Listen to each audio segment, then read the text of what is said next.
বাবু তোমার গোমস্তা নই, খাস তালুকের প্রজাও নই যে তোমার কর্মবাড়িতে জল তুলতে ময়দা মাখতে যাব। তারিণী মরেছে, গা শুদ্ধ লোকের হাড় জুড়িয়েছে। যাই হোক গে যাক, বামুনের ছেলেকে আমি চাকর দারোয়ান দিয়ে অপমান করাতে চাইনি। একটু হুঁশ করে কাজ করো বাবু, যাও। কিন্তু আমার সঙ্গে তো এসবের কোনো সম্পর্ক নেই। আমি তো প্রায় একরকম বিদেশি, কারোর সঙ্গে আমার কোনো শত্রুতা নেই। তাই আমি বলছি জ্যাঠাইমা, আমি কোনো দলাদলির বিচার করব না। ব্রাহ্মণ হোক, শূদ্র হোক, সবাইকে নিমন্ত্রণ করব, কিন্তু তোমার অনুমতি ছাড়া আমি কিছু করতে পারি না। তুমি অনুমতি দাও জ্যাঠাইমা আমার। কিন্তু এটাও তো তোর জানা উচিত ছিল রমেশ, যে আমি আমার সন্তানদের বিরুদ্ধে যেতে পারবো না।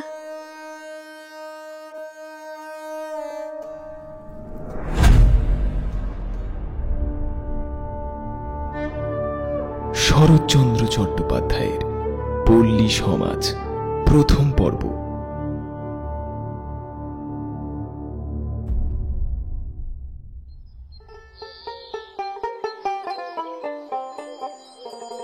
বেণীমাধব ঘোষাল মুকুজ্জদের অন্দরের প্রাঙ্গণে ঢুকেই সামনে থাকা এক মাঝবয়সী মহিলাকে জিজ্ঞেস করল, এই যে মাসি, রমা কোথায়?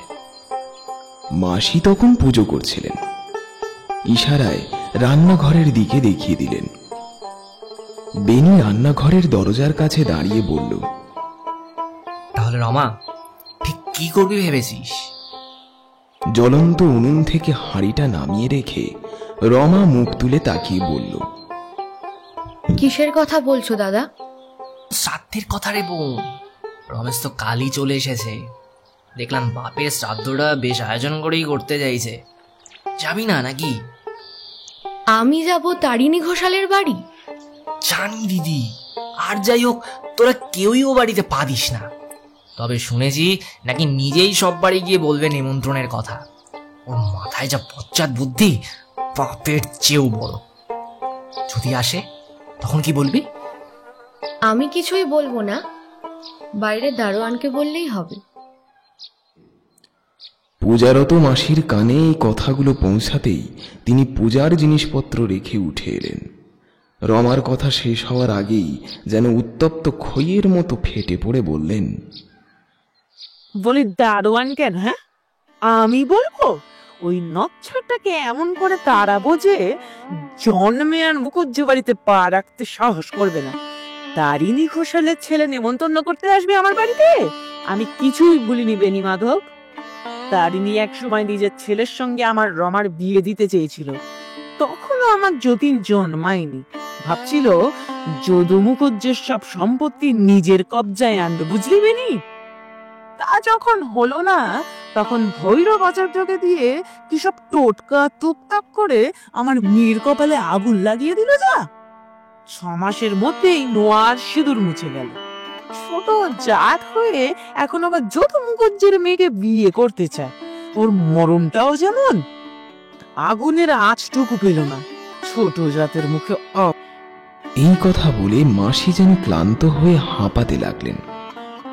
বরাবর এই ছোট জাত শব্দটা শুনে বেণীর মুখ গম্ভীর হয়ে গেল, কারণ তারিণী ঘোষাল ওরই খুড়ো। রমা সেটা লক্ষ্য করে মাসিকে তিরস্কারের স্বরে বলল, মাসি, তুমি জাত নিয়ে কথা বলছো কেন? জাত তো কারোর হাতে বানানো জিনিস না। যে যেখানে জন্মেছে সেটাই তার ভালো। না রে রমা, মাসি ঠিকই বলছে। তুই তো কত বড় কুলিনের মেয়ে বল, তোকে কি কেউ আনতে পারেও ঘরে? ছোট কুড়োর এমন কথা মুখে আনাটাই বেয়াদবি। আর টুকটাকের কথা যদি বলিস, সে ঠিকই। ছোট খুড়ো আর ওই ভৈরব আচার্যের মতো লোকের পক্ষে অসম্ভব কিছুই নেই। এখন তো রমেশের আবার মুরব্বী হয়ে উঠেছে ভৈরব। বলছি বেনি, ছেলেটা 10-12 বছর তো দেশে আসেনি, এতদিন ছিল কোথায়? কে জানে মাসি, ছোট কুড়োর সঙ্গে তোমাদের যেমন সম্পর্ক আমাদেরও তাই। শুনেছি এতদিন নাকি বোম্বে না কোথায় এটা ছিল। কেউ বলছে ডাক্তারি পাস করেছে, আবার কেউ বলছে উকিল হয়েছে, আবার কেউ বলছে সবই মিথ্যে। ছেলেটা নাকি পাড় মাতাল। যখন বাড়িতে ফিরছে তখন নাকি চোখ দুটো জবা ফুলের মতো লাল ছিল। তাই নাকি? কেউ ওই বাড়িতে ঢুকতেই দেওয়া উচিত নয়। ঠিক তাই। হ্যাঁ রে রমা, তোর রমেশকে মনে আছে তো?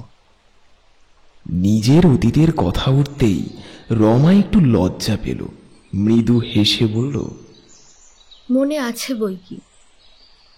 ও তো আমার চেয়ে খুব একটা বড় ছিল না, আর শীতলাতলার পাঠশালায় আমরা একসঙ্গেই পড়তাম। তবে রমেশের মায়ের মৃত্যুর ঘটনা আমার স্পষ্ট মনে আছে। খুড়িমা আমায় খুব ভালোবাসতেন। ওর ভালোবাসা মুখে আগুনো সব ভালোবাসা, শুধু নিজের কাজ উদ্ধার করবার জন্য। ওরা চেয়েছিল তোকে কোনোভাবে হাত করতে।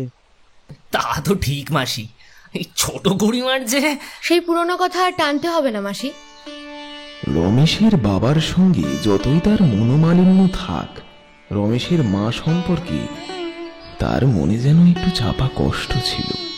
এতদিন পরেও সেটা একেবারে চলে যায়নি।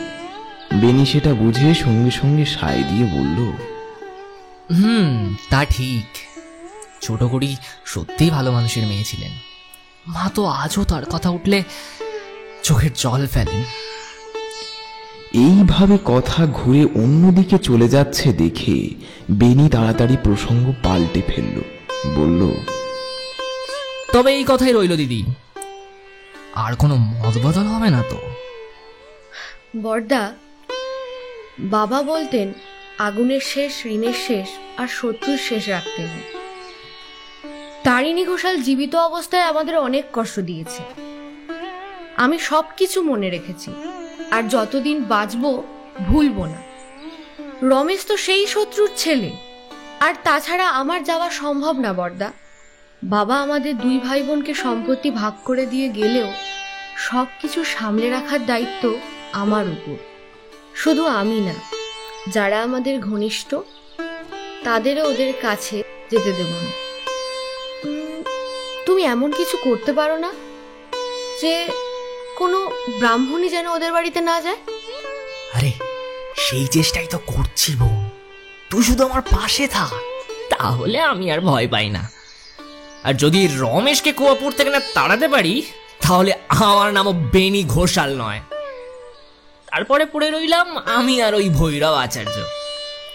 তারিণী ঘোষাল তো আর নেই, এবার দেখি কে রক্ষা করে। রক্ষা করবে রমেশ ঘোষাল নিজেই। কিন্তু শুনে রাখো বড়দা, শত্রুতা করতেও সে কম যাবে না। রমা, বাঁশ যদি নুয়ে ফেলতে চাও এখনই সুযোগ, পরে পেকে গেলে আর পারবে না। এটা আমি হলফ করে বলছি। সম্পত্তি রক্ষা করতে সে এখনো শেখেনি। এখন যদি শত্রুকে শেষ না করা যায়, তাহলে আর কখনো বাড়া যাবে না। এটা কিন্তু মনে রাখতে হবে, ও তারিণী ঘোষালের ছেলে। তা তো জানি বড়দা। তুই বুঝবি না তো কে বুঝবে দিদি? ভগবান তোকে ছেলে বানাতে বানাতে মেয়ে বানিয়েছেন, বুঝিস? তোর বুদ্ধির কাছে অনেক জমিদার হার মানে, এটা সবাই বলে। চলি, কাল আসবো, এখন বেলা হয়ে গেছে, দেখি। এই বলে বেনি উঠে দাঁড়ালো। রমাই প্রশংসায় খুশি হয়ে দাঁড়িয়ে কিছু একটা বিনয়ের সঙ্গে বলতে যাচ্ছিল, হঠাৎ বুকটা যেন ছ্যাঁত করে উঠল। প্রাঙ্গণের এক প্রান্তে একটা অচেনা ভারী গলা ডাক দিল, রানী, রানী, কই রে? এই নামে রমেশের মা তাকে ছোটবেলায় ডাকতেন। সে নিজেই সেই নাম ভুলে গিয়েছিল এতদিনে। বেনির দিকে তাকিয়ে দেখল বেনির মুখ একেবারে ফ্যাকাশে হয়ে গেছে। এর মধ্যেই রুক্ষ চুল, খালি পা, মাথায় উত্তরীয় জড়ানো অবস্থায় রমেশ এসে হাজির হলো। বেনির দিকে চোখ পড়তেই সে বলে উঠল, এই যে বর্দা, আপনি এখানে? খুব ভালো। আপনি না এলে কে করবে বলুন তো? আমি সারা গ্রাম খুঁজছি আপনাকে। রানী কোথায়? বলে দরজার সামনের দিকে এগিয়ে গেল। পালানোর কোনো উপায় নেই। রমা মাথা নিচু করে দাঁড়িয়ে রইল। রমেশ এক ঝলক তাকিয়ে চমকে উঠে বলল, এই যে, কত বড় হয়ে গেছিস রে, ভালো আছিস? রমা ঠিক সেইভাবে মুখ নিচু করে দাঁড়িয়ে রইল। হঠাৎ করে কিছু বলতে পারল না, কিন্তু রমেশ একটু হেসে সঙ্গে সঙ্গেই বলল, চিনতে পারছিস? আমি তোদের রমেশ দা। আপনি ভালো আছেন? হ্যাঁ ভাই, ভালো আছি, কিন্তু আমাকে আপনি কেন রমা? বেনির দিকে তাকিয়ে একটুখানি ফিকে হেসে বলল, দাদা, এই রমার সেই কথাটা আমি কোনোদিনও ভুলতে পারিনি। যখন মা মারা গেলেন ও তখন খুব ছোট, সেই বয়সেই আমার চোখ মুছিয়ে দিয়ে বলেছিল, রমেশ দা তুমি কেঁদো না, আমার মাকে আমরা দুজনে ভাগ করে নেব। তোর বোধহয় সেসব কথা মনে পড়ে না, তাই না রমা? আচ্ছা, আমার মাকে মনে পড়ে তো তোর? এই কথা শুনে রমার গলা যেন লজ্জায় আরো একটু নিচু হয়ে গেল। সে একবারও মাথা নাড়িয়ে জানাতে পারল না যে খুড়িমাকে তার খুব মনে পড়ে। রমেশ একদম রমার দিকেই তাকিয়ে বলতে লাগলো, আর তো সময় নেই, মাঝে শুধু 3টে দিন বাকি রইল। যা করবার করে দাও ভাই। যাকে বলে একান্ত নিরাশ্রয়, আমি তাই হয়েই তোমাদের দোরগোড়ায় এসে দাঁড়িয়েছি। তোমরা না গেলে এতটুকু ব্যবস্থাও করতে পারছি না। মাসি এসে চুপচাপ রমেশের পেছনে দাঁড়ালেন। বেনি বা রমা কেউই যখন একটা কথারও জবাব দিল না, তখন উনি সামনে এগিয়ে এসে রমেশের মুখের দিকে তাকিয়ে বললেন, তুমি বাপু ওই তারিণী ঘোষালের ছেলে না?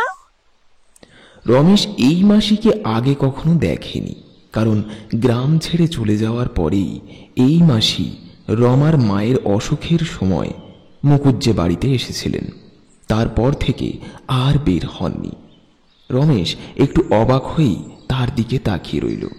মাসি বললেন, না হলে এমন বেহায়া পুরুষ মানুষ আর কে হবে? হ্যাঁ, যেমন বাপ তেমনি বেটা, বলা নেই কমা নেই, একটা গেরস্তের বাড়ির ভিতর ঢুকে উৎপাত করতে শরম হয় না তোমার? রমেশ একেবারে হতবুদ্ধি হয়ে কাঠ হয়ে দাঁড়িয়ে রইল। বেনি বলল, এই আমি চললুম, হ্যাঁ একটু যেতে হবে। বলে সে তাড়াতাড়ি সরে গেল। ভেতর থেকে রমা বলে উঠল, কি বকছো মাসি? তুমি নিজের কাজে যাও না। মাসি ভাবলেন বঞ্জি বুঝি আকারে ইঙ্গিতে কিছু বলার চেষ্টা করছে, তাই গলায় একটু ঝাঁজ মিশিয়ে নিয়ে তিনি বললেন, বকিস না, যে কাজ করতেই হবে তাতে আমার তোমাদের মতো চক্ষু লজ্জা হয় না। বেনি রমান ভয় পালানোর কি দরকার ছিল? হ্যাঁ, বলে গেলেই তো হতো। আমরা বাবু তোমার গোমস্তা নই, খাস তালুকের প্রজাও নই যে তোমার কর্মবাড়িতে জল তুলতে ময়দা মাখতে যাব। তারিণী মরেছে, গা শুদ্ধ লোকের হাড় জুড়িয়েছে। রমেশ তখনও একদম নিশ্চল ভাবে দাঁড়িয়েছিল। এসব কথা তার কল্পনারও বাইরে ছিল। মাসি রমেশের ফ্যাকাশে মুখের দিকে তাকিয়ে আবার বললেন, যাই হোক গে যাক, বামুনের ছেলেকে আমি চাকর দারোয়ান দিয়ে অপমান করাতে চাইনি। একটু হুঁশ করে কাজ করো বাপু, যাও। কচি খোকিটিও তো ন যে ভদ্রলোকের বাড়িতে ভেতরে ঢুকে আবদার করে বেড়াবে। এই তোমাকে আমি বলে দিলুম। হঠাৎ যেন রমেশ ঘুম থেকে জেগে উঠল, আর সঙ্গে সঙ্গে তার বুকের গভীর থেকে এমন একটা দীর্ঘ নিঃশ্বাস বেরিয়ে এলো যে শব্দে সে নিজেও কিছুটা অবাক হয়ে গেল। ঘরের ভেতর দরজার আড়ালে দাঁড়িয়ে থাকা রমা মুখ তুলে দেখল। রমেশ একটু ইতস্তত করল, তারপর রান্নাঘরের দিকে তাকিয়ে বলল, ঠিক আছে, যখন যাওয়া হতেই পারে না তখন আর উপায় কি?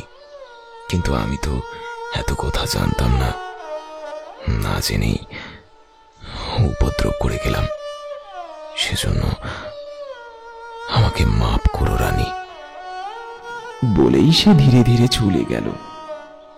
ভেতর থেকে কোনো সাড়া শব্দ আসলো না। যার কাছে ক্ষমা চাওয়া হলো সে নীরবে অলক্ষ্যে তাকিয়ে রইল। রমেশ তা জানতে পারল না।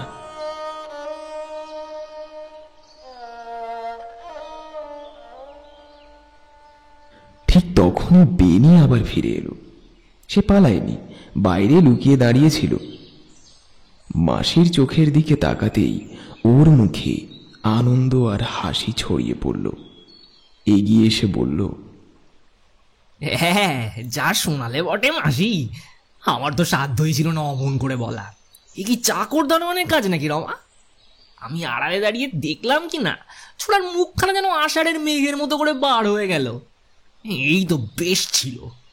খুব তো হলো জানি, কিন্তু এই দুটো মেয়ে মানুষের ওপর ধর্ণা দিয়ে না সরে গিয়ে নিজে বলে গেলেই তো আরো ভালো হতো। আর নাই যদি বলতে পারতে, আমি কি বললাম তাকে? তাকে দাঁড়িয়ে থেকে শুনে গেল না কেন বাছা? মাসির কথায় বেনির মুখ থেকে হাসি মিলিয়ে গেল। সে বুঝতে পারল না এই অভিযোগের কি জবাব দেবে, কিন্তু বেশিক্ষণ ভাবতে হলো না। হঠাৎ রমা ভেতর থেকে জবাব দিয়ে বসল, তুমি যখন নিজে বলেছ মাসি, তখন সেই তো সকলের চেয়ে ভালো হয়েছে। যে যতই বলুক না কেন, এতখানি বিষ জিভ দিয়ে ছড়াতে তোমার মতো কেউ অন্তত পেরে উঠত না। মাসি আর বেনি দুজনেই চমকে উঠলেন। মাসি রান্নাঘরের দিকে ফিরে বললেন, কি বললে? কি বলিলা? কিছু না। আর্নিক করতে বসে তো 7 বার উঠলে, যাও না, ওটা সেরে ফেলো না। রান্না বান্না কি হবে না? বলতে বলতে রমা নিজেই বাইরে এসে কারোর সঙ্গে কোনো কথা না বলে বারান্দা পার হয়ে ওদিকের ঘরে চলে গেল। বেনি শুকনো মুখে জিজ্ঞেস করল, এই ব্যাপার কি মাসি? কি করে জানবো বাছা? ও রাজনারীর মেজাজ বোঝা আমাদের মতো দাসীবাদীর কর্ম। বলে তিনি রাগে দুঃখে মুখ কালো করে পূজার আসনে গিয়ে বসলেন আর মনে হয় ভগবানের নাম করতে লাগলেন। বেনি ধীরে ধীরে সেখান থেকে চলে গেল। এই কুয়াপুর জায়গাটা ওদের দখলে আসার একটা ইতিহাস আছে, সেটা একটু বলা দরকার। প্রায় 100 বছর আগে মহাকুলীন বলরাম মুকুজ্জে তার বন্ধু বলরাম ঘোষালকে সঙ্গে করে বিক্রমপুর থেকে এখানে এসেছিলেন। মুকুজ্জেবাবু শুধু কুলীন ছিলেন না, খুব বুদ্ধিমানও ছিলেন। বিয়ে করে বর্ধমান রাজ সরকারের চাকরি করে আরও নানা উপায়ে এই সম্পত্তিটুকু নিজের করে নেন। ঘোষালও এখানেই বিয়ে করেন, কিন্তু পিতার ঋণ ছাড়া আর কোনো ক্ষমতা তার ছিল না, তাই অনেক কষ্টে দিন কাটছিল। এই বিয়ের কারণেই নাকি দুজন বন্ধুর মধ্যে মনোমালিন্য শুরু হয়। শেষ পর্যন্ত ব্যাপারটা এমন ঝগড়ায় পৌঁছায় যে একই গ্রামে থাকলেও 20 বছর ধরে একজনও আরেকজনের মুখ দেখেনি। বলরাম মুকুজ্জে যেদিন মারা যান সেদিনও ঘোষাল তার বাড়িতে পা রাখেননি, কিন্তু পরের দিন সবাই শুনে অবাক হয়ে যায়। তিনি নিজের হাতে সম্পত্তির হিসেব করে অর্ধেক ভাগ করে দিয়ে গেছেন নিজের ছেলে আর বন্ধুর ছেলেদের মধ্যে। সেই থেকেই কুয়াপুরের জমিজমা মুকুজ্জে আর ঘোষাল বংশের দখলে। যে সময়ের কথা বলা হচ্ছে তখন ঘোষাল বংশ ভাগ হয়ে গেছে। সেই বংশের ছোট ছেলে তারিণী ঘোষাল কিছু মামলার কাজে জেলায় গিয়ে হঠাৎ করে 5-6 দিন আগে আদালতের অনেকগুলো জরুরি মামলা ফেলে রেখে কোথাকার কোন এক আদালতের বিশাল সম্মান মাথায় নিয়ে নিঃশব্দে চলে যান। এতে কুয়াপুর গ্রামে বেশ উত্তেজনা ছড়িয়ে পড়ে। বড় শরিকের বর্তমান কর্তা বেনি ঘোষাল তার মৃত্যুর খবরে চুপি চুপি স্বস্তির নিঃশ্বাস ফেলে বাড়ি ফিরে আসেন এবং চুপি চুপি পরিকল্পনা করতে থাকেন কিভাবে খুড়োর শ্রাদ্ধটা পণ্ড করে দেওয়া যায়। খুড়ো ভাইপোর বহু বছর মুখ চোখ দেখা বন্ধ ছিল। বহুদিন আগেই তারিণীর ঘর ফাঁকা হয়ে গিয়েছিল। তারপর থেকে তিনি শুধু দাস দাসী আর মামলা নিয়েই সময় কাটাতেন। ছেলে রমেশকে মামার বাড়ি পাঠিয়ে দিয়েছিলেন। রমেশ কলেজে পড়ছিল, সেখানেই বাবার মৃত্যু সংবাদ পেয়ে বহুদিন পর বিকেলের দিকে ফিরে আসে ফাঁকা বাড়িতে। কাজের চাপের মধ্য দিয়ে যাচ্ছে সবকিছু। শুধু 2 দিন বাকি, বৃহস্পতিবার তারিণীর শ্রাদ্ধ। 1-2 করে দূরের গ্রামের বয়োজ্যেষ্ঠরা আসছেন, কিন্তু কুয়াপুরের নিজেদের গ্রামের কেউ আসছেন না কেন? রমেশ সেটা বুঝেছিল এবং হয়তো জানতো শেষ পর্যন্ত কেউই আসবে না। শুধু ভৈরব আচার্য আর তার বাড়ির লোকজন এসে কাজে হাত দিয়েছেন। নিজের গ্রামের ব্রাহ্মণদের আশা না থাকলেও আয়োজনটা রমেশ করেছে একেবারে বড় লোকেদের মতো।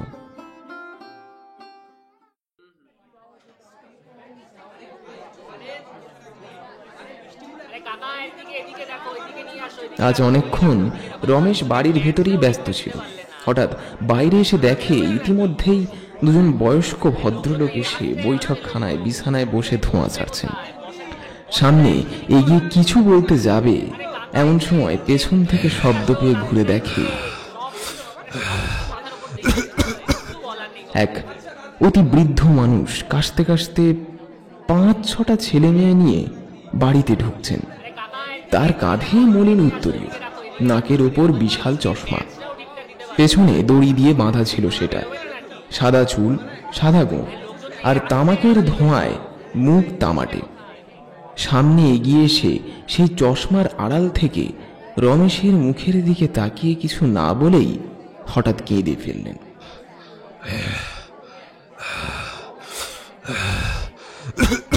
রমেশ চিনতে পারলে না তিনি কে, কিন্তু যাই হোক, ব্যস্ত হয়ে হাত ধরতেই তিনি ভাঙা গলায় বললেন, না বাবা রমেশ, তারিণীতে এমন করে ফাঁকি দিয়ে পালাবে তা স্বপ্নেও জানি না।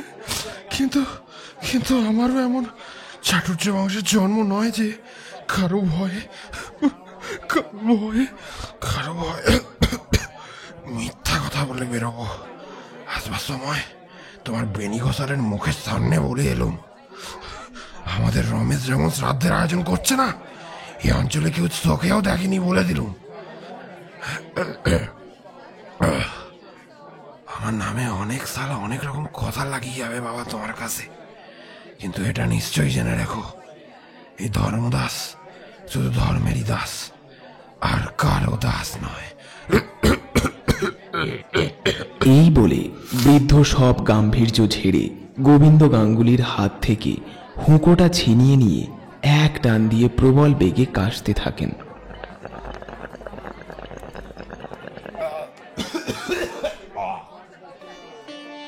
ধর্মদাস অতিরিক্ত কিছু বলেননি। যা আয়োজন হচ্ছিল এমন কেউ কোনো দিন করেনি। কলকাতা থেকে ময়রারা এসেছেন। তারা বাড়ির একদিকে রান্নার প্যান্ডেল তুলেছে, সেদিকে অনেক ছেলে মেয়ে ভিড় করে দাঁড়িয়ে আছে। চণ্ডী মণ্ডপের ওপাশে ভৈরব আচার্য কাপড় কেটে গুছিয়ে রাখছিলেন গরিবদের দেওয়ার জন্য। সেখানে কয়েকজন বসে এই খরচের হিসাব কষে মনে মনে রমেশকে গালাগাল দিচ্ছিল। গরিব দুঃখীরা খবর পেয়ে দূর দূরান্ত থেকে চলে এসেছে।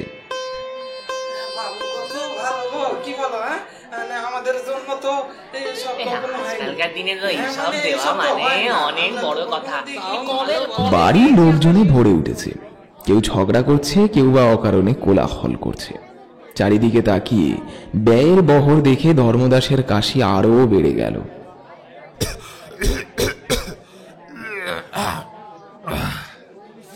রমেশ সংকুচিত হয়ে আরে কি হলো বলে কিছু একটা বলবার চেষ্টা করছিল, কিন্তু ধর্মদাস হাত তুলে থামিয়ে দিয়ে গলা ঘষে কত কি যে বললেন, কাশির ধাক্কায় কিছুই বোঝা গেল না। গোবিন্দ গাঙ্গুলি প্রথমেই এসেছিলেন। ধর্মদাস যখন বলছিলেন তার কথা বলার সুযোগ হারিয়ে গিয়েছিল, তাই তার মনে বেশ কষ্ট হচ্ছিল। এই সুযোগ তিনি আর হাতছাড়া করলেন না। ধর্মদাসকে উদ্দেশ্য করে তাড়াতাড়ি বলে উঠলেন, কাল সকালে বুঝলে ধর্মদাসদা, এখানে আসবো বলে বেরিয়েছি, কিন্তু আসা হলো না। বেনির ডাকাডাকি, গোবিন্দ খড় তামাক খেয়ে যাও। একবার ভাবলুম না, দরকার নাই। তারপর মনে হলো ভাবখানা বেনির দেখে যাই না। বেনি কি বললে জানো বাবা রমেশ? বললে, খড়া বলি তোমরা তো রমেশের মুরব্বী হয়ে দাঁড়িয়েছ, কিন্তু জিজ্ঞেস করে লোক খাবে টাবে তো? আমি বা শাড়ি কেন বলো? তুমি বড় লোক, কিন্তু আমাদের রমেশও কারো চেয়ে খাটো নয়। তোমার ঘরে তো এক মুঠো ছিঁড়েও পাওয়া যায় না। বললাম, বেনি বাবু কালকের ছেলে রমেশ, কিন্তু বুকের পাটা যদি কিছুকে বলে তাহলে একেই বলে। এতটা বয়স হলো আমার জীবনের, এমন আয়োজন কখনো চোখে দেখিনি বাবা। কিন্তু তাও বলি ধর্মদাস দা, আমাদের সাধ্যই বাকি। হ্যাঁ, যার কাজ তিনি উপর থেকেই করাচ্ছেন। তারিণীদা সাপ ভ্রষ্ট দিকপাল ছিলেন। ধর্মদাসের কাশি কিছুতেই থামছিল না। সে কাশতে কাশতেই গোবিন্দ গাঙ্গুলির মুখে এত সব কথা শুনে আরো কিছু বলবার জন্য ছটপট করতে লাগলো। তুমি তো আমার পর নও বাবা, একেবারে নিজের লোক। তোমার মা তো আমার একেবারে পিস্তুত বোনের খর্তুত বোন, রাধানগরের বাড়ুসে বাড়ি। এসব কথা তারিণীদা জানতেন। তাই যে কোনো কাজে মামলা মোকদ্দমা করতে সাক্ষী দিতে ডাকে গোবিন্দকে।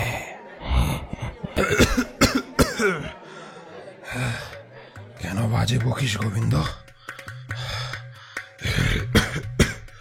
আমি আজকে কেউ নই, তাই তো? কিছু জানি না নাকি? সেইবার সাক্ষী দেওয়ার কথা উঠলে বললি আমার তো জুতো নেই, খালি পায়ে যাবো কি করে? তারিণী সঙ্গে সঙ্গে 2.5 টাকা দিয়ে একজোড়া জুতো কিনে দিল। তুই সেই পায়ে বেনির হয়ে সাক্ষী দিয়ে এলি। তাই এলুম। এলি নে? তোর মিথ্যাবাদী। মিথ্যাবাদী? মিথ্যাবাদী তোর বাবা শালা। তবে রে শালা। গোবিন্দ তার ভাঙা ছাতা হাতে নিয়ে ঝাঁপিয়ে পড়ল। ধর্মদাস বাঁশের লাঠি তুলেই চিৎকার দিয়ে এক চোট কাশল। রমেশ দৌড়ে এসে দুজনের মাঝে দাঁড়িয়ে পড়ল। ধর্মদাস লাঠি নামিয়ে দিয়ে কাশতে কাশতে বসে পড়ল। তারপর বলল, ও শালার সঙ্গে আমার সম্পর্ক বড় ভাইয়ের তো, তাই শালা দিয়ে মার দেখ। ও শালা আমার বড় ভাই। বলে গোবিন্দ গাঙ্গুলিও ছাতা গুটিয়ে বসে পড়ল। শহরের ময়রারা কড়া নামিয়ে তাদের দিকে তাকিয়ে রইল। চারপাশে যারা কাজ করছিল তারা চেঁচামেচি শুনে তামাশা দেখতে চলে এলো। ছেলেমেয়েরা খেলাধুলা ফেলে হা করে এই দৃশ্য দেখতে লাগলো।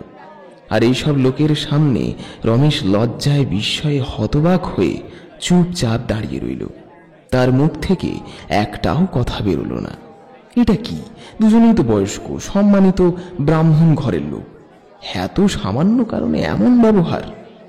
এভাবে একে অপরকে গালাগালি করতে পারে এরা? বারান্দায় বসে ভৈরব কাপড় থুতনি দিয়ে মাপছিল, সব দেখছিল, শুনছিল। এবার হঠাৎ এসে রমেশকে উদ্দেশ্য করে বলল, প্রায় 400টা কাপড় তো হলো বাবু, আরো লাগবে? রমেশের মুখ দিয়ে কিছুই বেরোলো না।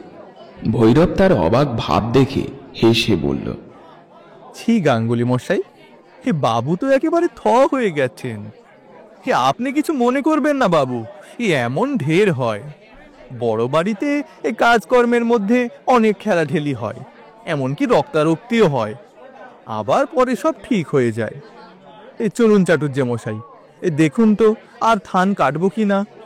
ধর্মদাস কিছু বলার আগেই গোবিন্দ গাঙ্গুলি উৎসাহের সঙ্গে মাথা নেড়ে দাঁড়িয়ে বলল, হয়তো হয়, ঢের হয়, বড় বাড়ির কাজ বলে তেমন হয়।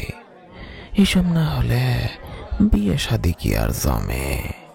সেইবার তোমার মনে আছে ভৈরব, যদু মুখুজ্জে মশাইয়ের মেয়ের গাছ প্রতিষ্ঠের দিনে সিদে নিয়ে রাঘব ভট্টাচার্যি আর হারান চাটুর্যের মধ্যে মাথা ফাটাফাটি হয়ে গিয়েছিল। কিন্তু আমি একটা কথা বলি ভৈরব ভাইয়া, বাবাজির এই কাজটা বোধহয় ভালো হচ্ছে না। কি বলবো? এই ছোট লোকেদের কাপড় দেওয়া আর ভস্যে ঘি ঢালা একই কথা। তার সে বাবা এই বাউনদের 100 করে আর ছেলেদের 1টা করে দিলে নাম হতো। আমি বলি বাবাজি, সেই মতোই চলুন। কি বলো ধর্মদাস দা? গোবিন্দ গোবিন্দ মন্দ কথা বলেনি বাবাজি। ওই বেটাদের 1000 দিলেও নাম আবার নয়। তাই তো ওরা ছোট লোকের জাত, আর ছোট লোকদের ওরম কিছু দিয়ে লাভ নেই, বুঝলে তো রমেশ? বুঝলে? ছোট লোকরা পায়ের নিচেই থাকা ভালো। এতক্ষণ চুপ থাকা রমেশ এবার যেন ভেতর থেকে কষ্ট পেল। এই বস্ত্র বিতরণের যুক্তি বা অযুক্তির কারণে না, সবচেয়ে খারাপ লাগলো যে যাদের ছোট লোক বলে এরা তাচ্ছিল্য করছে তাদের সামনেই এই অপমানজনক কাণ্ড করল। কিন্তু তাদের কারোর মধ্যে বিন্দু মাত্র লজ্জা বা অনুশোচনা নেই। ভৈরব তার মুখের দিকে তাকিয়েছিল। রমেশ সংক্ষেপে বলল, আরো 200 কাপড় তৈরি রাখুন। গোবিন্দ এবার কারো অনুমতির অপেক্ষা না করে উঠে গিয়ে ব্রজরাশির পাশে গিয়ে বসে পড়ল। রমেশ বাড়ির ভেতরে ঢোকার চেষ্টা করতেই ধর্মদাস তাকে একপাশে ডেকে নিয়ে ফিস ফিস করে অনেক কথা বলল। রমেশ মাথা নেড়ে সম্মতি জানিয়ে ভেতরে ঢুকে গেল। কাপড় গোছাতে গোছাতে গোবিন্দ আর চোখে সব কিছু লক্ষ্য করল। কই গো বাবাজি কোথায়? বলতে বলতে এক শীর্ণকায় বৃদ্ধ ব্রাহ্মণ ঘরে ঢুকল। তার সঙ্গে ছিল 3-4টি ছেলে মেয়ে। মেয়েটা ছিল সবচেয়ে বড়। তার পরনে ছিল শুধু একটা পুরনো ডুরে শাড়ি। 2 ছেলের কোমরে একটা করে গামছা ছাড়া আর কিছুই ছিল না, প্রায় নগ্ন। সবাই মুখ তুলে তাকালো। গোবিন্দ তাকে অভ্যর্থনা করে বলল, এসো দিনুদা, বসো বসো। আজকে তোমার পায়ের ধুলো পড়ল, আমাদের বড় ভাগ্যি। এ ছেলেটা একা সব সামলাচ্ছে, তোমরা?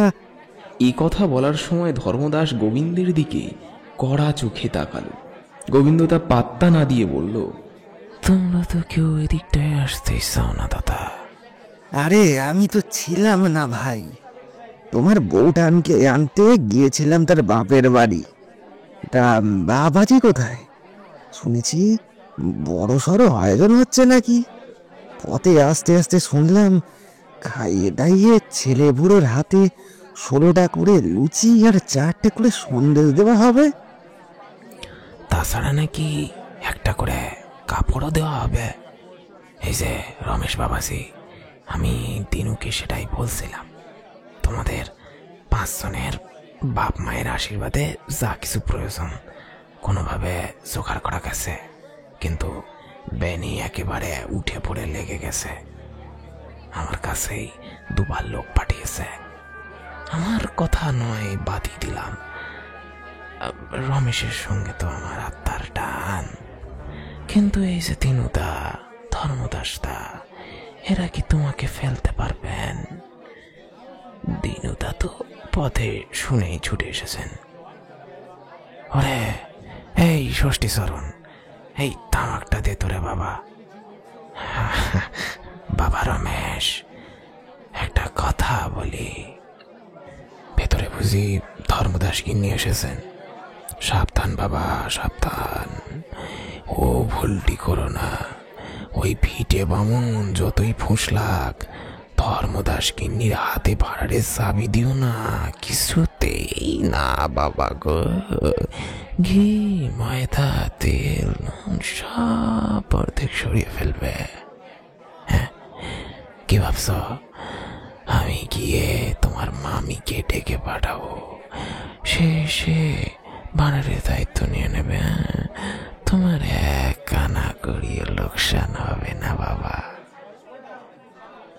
রমেশ মাথা নেড়ে সম্মতি জানালো, কিছু বলল না। তার মনে বিস্ময়ের শেষ নেই।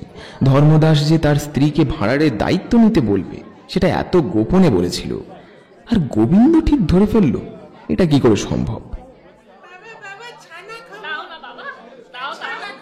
ওদিকে নগ্ন দুই শিশুরা ছুটে এসে দিনুদার কাঁধে ঝুলে পড়ল। দিনু একবার রমেশ একবার গোবিন্দের দিকে তাকিয়ে বলল, সন্দেশ কোথায় পাবো বল দেখি? কেন? ওই যে ওই দিকটায় দিচ্ছে। ও আচার্য মশাই, বিকেলে ছেলেরা সবাই বেরিয়েছে, খেয়ে আসেনি। ও হে, ওই তোমার নাম কি? ওই থালাটা নিয়ে আসো তো এদিকে। ময়রা সন্দেশের থালা নিয়ে আসতেই বাচ্চারা ঝাঁপিয়ে পড়ল। ভাগ করে দেওয়ার আগেই সবাই চেপে ধরল। বাচ্চাদের খেতে দেখে দীননাথের শুষ্ক চোখে জল এসে গেল। তার দৃষ্টি হয়ে উঠল তীব্র। ওরে কেঁদি, খাচ্ছিস তো মা? সন্দেশে কেমন লাগছে বলতো? বলে খেঁড়ি চিবোতে লাগলো। তোদের আবার পছন্দ, মিষ্টি হলেই হলো। তা হে কারিগর, এ কড়াটা কেমন নামালে? কি বলো গোবিন্দ ভাই, এখনো রোদ আছে মনে হচ্ছে না? ময়রা কোনো দিকে না তাকিয়ে বলল, আজ আসে বই কি, এখনো বেলা অনেক বাকি, সন্ধে হয়নি। তবে দাও দেখি একটা গোবিন্দ ভাইকে, চেখে দেখুক তোমাদের কলকাতার কেমন কারিগরি। না না না না, এই আমি আবার কেন? তবে আধখানার বেশি নয়। ওরে ষষ্ঠীচরণ, এই একটু জল দে তো, হাতটা ধুয়ে নি। এই ষষ্ঠীচরণ, এক কাজ করতো, এই বাড়ির ভেতর থেকে 3-4টে থালাও নিয়ে আয়। প্রভুর আদেশে ভেতর থেকে 3টি রেকাবি আর জলের গ্লাস এলো, আর চোখের নিমেষে বিশাল থালার অর্ধেক মিষ্টি 3জন ম্যালেরিয়ায় কাহিল বৃদ্ধ ব্রাহ্মণের জলযোগে শেষ হয়ে গেল। হ্যাঁ, কলকাতার কারিগর বটে। কি বলো ধর্মদাস দা? ধর্মদাসের তখনও খাওয়া শেষ হয়নি, যদিও মুখে কথা বের হচ্ছিল না, তবু বোঝা গেল সেও একমত।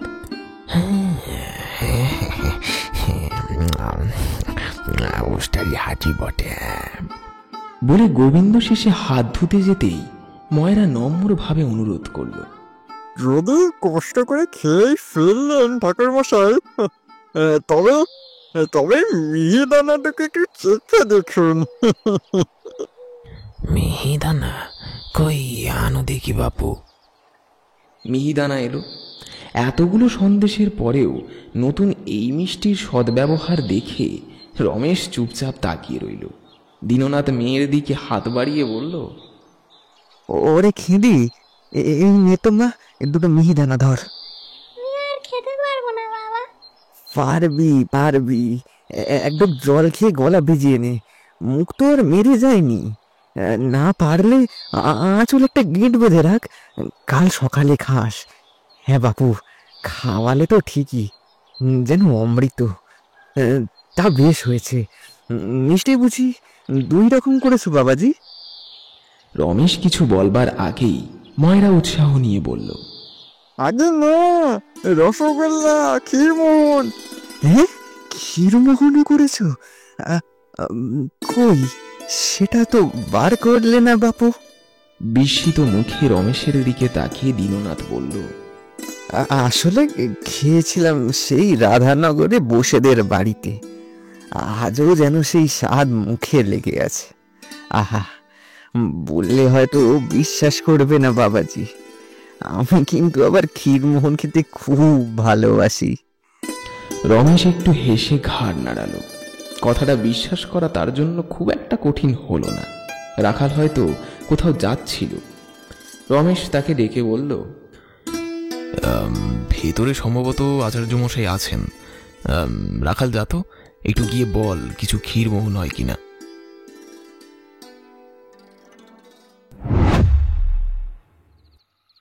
সন্ধে বোধহয় পার হয়ে গেছে, তবু ব্রাহ্মণরা ক্ষীরমোহনের আশায় বসে আছেন। রাখাল ফিরে এসে বলল, বাবু, আজ আর ভাড়ারের চাবি খোলা হবে না। বল, আমি আনতে বলেছি।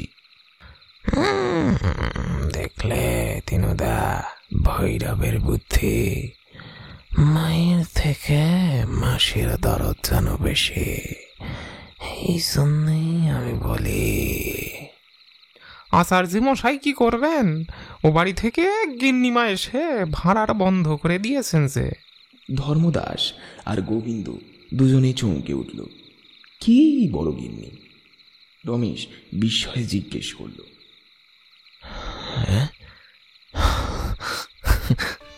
জ্যাঠাইমা এসেছেন? আজ্ঞে হ্যাঁ, তিনি এসেই ছোট আর বড় দুটো ভাড়ারই তালা দিয়ে দিয়েছেন। বিস্ময় আর আনন্দে রমেশ আর একটাও কথা না বলে দ্রুত ভেতরের দিকে চলে গেল। জ্যাঠাইমা, জ্যাঠাইমা! ডাক শুনে বিশ্বেশ্বরী ভাড়ার ঘর থেকে বেরিয়ে এলেন। বেনির বয়স অনুযায়ী তার বয়স 50-এর কম হওয়ার কথা নয়, কিন্তু দেখতে যেন 40-এর বেশি মনে হয় না কিছুতে। রমেশ স্থির চোখে তাকিয়ে রইল। আজও তার গায়ে সেই হালকা সোনালি রং। একসময় এই রূপের খুব নাম ডাক ছিল চারপাশে। আজও সেই অপরূপ সৌন্দর্য তার গাঢ় পূর্ণাঙ্গ শরীরটিকে ছাড়েনি। মাথার চুল ছোট করে কাটা, সামনের দিকে 2-1 গাছি চুল কপালে পড়ে আছে, হালকা কোঁকড়ানো। চিবুক, গাল, ঠোঁট, কপাল সব যেন কোনো বিখ্যাত শিল্পীর বহু সাধনায় গড়া। সব থেকে বিস্ময়কর তার চোখের দৃষ্টি। যেখানে তাকান মনে হয় পুরো মনটা যেন মোহ আবিষ্ট হয়ে পড়েছে। এই জ্যাঠাইমা একসময় রমেশ আর বিশেষ করে তার মৃত মাকে খুব ভালোবাসতেন। বিয়ের পর তখনও সন্তান হয়নি। শাশুড়ি আর ননদের যন্ত্রণায় লুকিয়ে বসে যখন দুজনে মিলে কাঁদতেন, তখন থেকেই তাদের স্নেহের সম্পর্ক গড়ে ওঠে। পরে আলাদা হয়ে যাওয়া, মামলা মোকদ্দমা, নানান ঝামেলা সবকিছু সত্ত্বেও সেই বাঁধন একেবারে ভেঙে যায়নি। অনেক বছর পর আবার সেই ছোট বউয়ের ভাড়ার ঘরে এসে তারই গুছানো পুরনো হাঁড়ি পাতিলের দিকে তাকিয়ে জ্যাঠাইমার চোখ দিয়ে জল গড়িয়ে পড়ছিল। রমেশের ডাকে চোখ মুছে তিনি যখন বাইরে এলেন, তখন তার ভেজা লালচে চোখের দিকে তাকিয়ে রমেশ খানিকটা অবাক হয়ে গেল। জ্যাঠাইমা সেটা বুঝতে পারলেন। সম্ভবত তাই সদ্য বাবাকে হারানো রমেশের দিকে তাকিয়ে তার ভেতরটা কেঁপে উঠল, কিন্তু কিছুই প্রকাশ করলেন না, বরং হেসে বললেন, চিনতে পারিস রমেশ? জবাব দিতে গিয়ে রমেশের ঠোঁটটা কেঁপে উঠল। মা মারা যাওয়ার পর যতদিন না সে মামার বাড়ি গেছে, ততদিন এই জ্যাঠাইমা তাকে বুক থেকে নামাতে চাননি। তখনকার কথাও মনে পড়ে গেল তার। আবার এটাও মনে পড়ল সেদিন মামার বাড়ি গেলে জ্যাঠাইমা বাড়িতে ছিলেন না, দেখা পর্যন্ত করেননি। পরে রমাদের বাড়িতে এসে বেনির সামনে এবং মাসির কড়া কথা শুনে সে বুঝে গিয়েছিল এই গ্রামে তার আর কেউ নেই। বিশ্বেশ্বরী দেবী রমেশের মুখের দিকে খানিক তাকিয়ে বললেন, ছি বাবা, এই সময় শক্ত হতে হয়। রমেশ নিজেকে সামলে নিল। বুঝল, যেখানে অভিমানের কোনো দাম নেই, সেখানে সেটা দেখানো মানে অপ্রয়োজনীয় অপমান ডেকে আনা। সে বলল, শক্ত আমি হয়েছি জ্যাঠাইমা, তাই যা পারতুম নিজেই করতুম। কেন তুমি আবার এলে? তুই তো আমাকে ডেকে আনিসনি রমেশ, যে তোকে তার কৈফিয়ত দেব। তা শোন বলি, কাজকর্ম হবার আগে আর আমি ভাড়ার থেকে খাবার টাবার কোনো জিনিস বার হতে দেব না। যাওয়ার সময় ভাড়ারের চাবি তোর হাতেই দিয়ে যাব, আবার কাল এসে তোর হাত থেকেই নেব, আর কারো হাতে দিইনি যেন। হ্যাঁ রে, সেদিন তোর বর্দার সঙ্গে দেখা হয়েছিল? প্রশ্ন শুনে রমেশ দ্বিধায় পড়ে গেল। বুঝে উঠতে পারল না তিনি বরদার ব্যবহার জানেন কিনা। কিছুক্ষণ ভেবে বলল, বরদা তখন ও বাড়িতে ছিলেন না। প্রশ্নটা করার পরেই জ্যাঠাইমার মুখে একটা চিন্তার ছায়া পড়েছিল। রমেশ সেটা স্পষ্ট দেখতে পেয়েছিল, আর এই উত্তরে সেটা যেন মিলিয়ে গিয়ে মুখটা আবার উজ্জ্বল হয়ে উঠল। তিনি হাসি মুখে স্নেহ ভরা গলায় সামান্য অনুযোগের সুরে বললেন, আমার কপাল, এই বুঝি? আরে দেখা হয়নি বলে আর যেতে নেই? আমি জানি রে, সে তোদের উপর সন্তুষ্ট নয়, কিন্তু তোর তো কাজ, তোর করা চাই। যা যা যা, একবার ভালো করে বলগে যা রমেশ, যা। সে বড় ভাই, তার কাছে হেঁটে হতে তোর কোনো লজ্জা নেই। তাছাড়া এটা মানুষের এমনি দুঃসময় বাবা, যে কোনো লোকের হাতে পায়ে ধরে মিটমাট করে নিতেও লজ্জা নেই। লক্ষ্মী মানিক আমার, যা একবার যা। এখন বোধহয় সে বাড়িতেই আছে। রমেশ চুপ করে রইল। বিশ্বেশ্বরীর এই অতিরিক্ত আগ্রহের কারণ ওর কাছে একেবারে পরিষ্কার হলো না, তেমনভাবে মন থেকে সন্দেহ গেল না। বিশ্বেশ্বরী আরো একটু কাছে এসে নিচু গলায় বললেন, বাইরে যারা বসে আছেন তাদের আমি তোর চেয়ে অনেক ভালো চিনি। তাদের কথা শুনিস না বাপ। আয় আয় আমার সঙ্গে আয়, তোর বড়দার কাছে একবার যাবি, চল বাবা।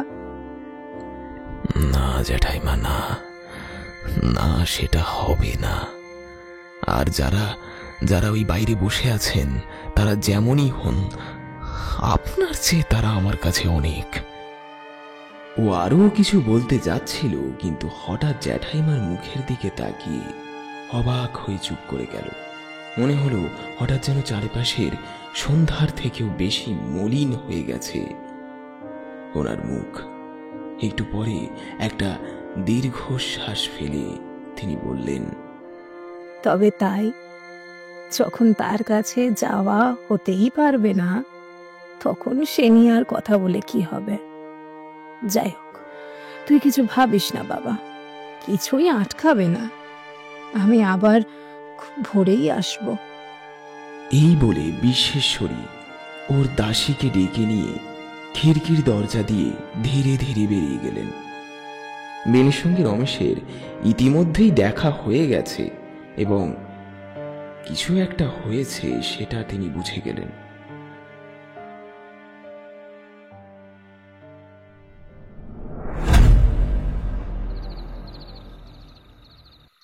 তিনি যে পথে বেরোলেন সেই দিকে কিছুক্ষণ চুপচাপ দাঁড়িয়ে থেকে রমেশ যখন মুখ ভার করে বাইরে এলো, তখন গোবিন্দ ব্যাকুল হয়ে জিজ্ঞেস করল, বাবাজি, এই বড় গিন্নি এসেছিলেন বুঝি? হ্যাঁ, শুনেছি ভাড়ার ঘর বন্ধ করে চাবি নিয়ে গেছেন, তাই তো? রমেশ আবার মাথা নেড়ে উত্তর দিল। আসলে শেষমেশ কি ভেবে যে উনি যাওয়ার সময় নিজেই ভাঁড়ারের চাবি নিয়ে গেছেন তাও ঠিক বোঝা হলো না। দেখলে দেখলে ধর্মদাসদা, যা বলেছি তাই ঠিক বলি, মতলবটা বুঝলে বাবাজি? রমেশ ভেতরে ভেতরে খুব রেগে গেল, কিন্তু নিজের অসহায় অবস্থার কথা মনে করে চুপ করে থাকল। এদিকে দিনু ভট্টাচার্য তখনও যায়নি, কারণ ওর অতটা বুদ্ধি ছিল না। ছেলে মেয়েদের নিয়ে যার দয়ায় পেট ভরে সন্দেশ খেতে পেরেছিল, তাকে দুটো আশীর্বাদ না করে, না সাত পুরুষের স্তব স্তুতি গেয়ে সে ঘরে ফিরতে পারছিল না। নিরীহভাবেই সে বলে ফেলল, এ মতলব বোঝা আর কঠিন কি ভায়া? তালা বন্ধ করে চাবি নিয়ে গেছেন, মানে ভাড়ার যাতে আর কারো হাতে না পড়ে। তিনি তো সবই জানেন। বোঝো না শোঝো না, তুমি কথা বলতে আসো কেন? হ্যাঁ, তুমি এসব ব্যাপারে কি বোঝো যে ব্যাখ্যা করতে এসেছো? আরে এতে বোঝাবুঝি কোথায় আছে? শুনছো না, গিন্নিমা নিজে এসে ভাড়ার ঘর বন্ধ করে গেছেন। এতে আবার কি কথা বলবে শুনি? ঘরে যাও না, যে কারণে ছুটে এসেছিলে গোষ্ঠী বর্গ মিলে খেলে বেঁধে, আর কেন ক্ষীরমোহন পরশুকেও আজ আর হবে না। যাও যাও এখান থেকে, আমাদের অনেক কাজ আছে। রমেশ আরো কিছু কুণ্ঠিত ও রাগান্বিত হয়ে উঠল। গোবিন্দ আরো কিছু বলতে যাচ্ছিল, কিন্তু হঠাৎ রমেশ শান্ত কিন্তু দৃঢ় কণ্ঠে বলে উঠল, আপনার হলো কি গাঙ্গুলি মশাই? যাকে তাকে এমন খামোখা অপমান করছেন কেন? অপমান? অপমান আবার কাকে করলাম বাবা? সে ওকে জিজ্ঞাসা করে দেখো না আমি সত্যি বলছি কিনা। ও ডালে ডালে ঘরে তো আমি পাতায় পাতায় ফিরি। দেখলে ধর্মদাসদা। ধর্মদাস কি দেখল সেটা শুধু ওই জানে। তবে রমেশ লোকটার নির্লজ্জতা আর স্পর্ধা দেখে সে অবাক হয়ে গেল। তখন দিনু রমেশের দিকে তাকিয়ে নিজেই বলল, না বাবা, গোবিন্দ সত্যি কথাই বলেছে। আমি বড় গরিব, সেটা সবাই জানে। ওদের মতো আমারও তো জমি জমা চাষবাস নেই। এরকম চেয়ে চিনতে ভিক্ষে শিখে করেই আমার দিন চলে। ভালো জিনিস ছেলে মেয়েদের কিনে খাওয়ানোর ক্ষমতা ভগবান আমায় দেননি। তাই বড় ঘরে কাজকর্ম হলে ওরা কটা খেয়ে বাঁচে। কিন্তু তারিণীদা বেঁচে থাকতে না আমাদের খাওয়াতে খুব ভালোবাসতেন। তাই আমি বলছি বাবা রমেশ, আমরা যেই হাঁস মিটিয়ে খেয়ে গেলাম, তিনি ওপর থেকে দেখে খুব খুশি হয়েছেন। শুধু আমি না বাবা, আমার মতো গরিব দুঃখী যে যেখানে আছে, তারিণীদার কাছে হাত পেতে কেউ কখনো খালি হাতে ফেরেনি। কে জানে বলো তো এসব কথা? তার ডান হাতে দান করলেও বাঁ হাত পর্যন্ত টের পেত না। আর তোমাদের বিরক্ত করব না।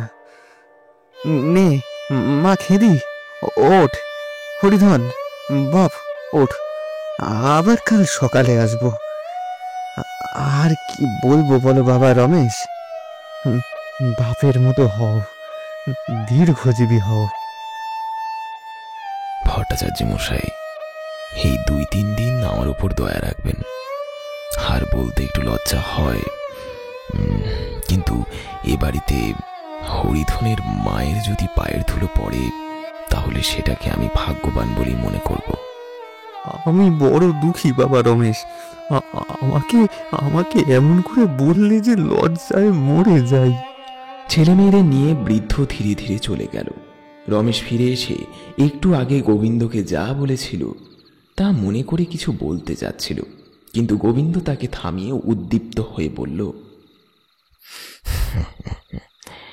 এ তো আমার নিজের কাজ রমেশ।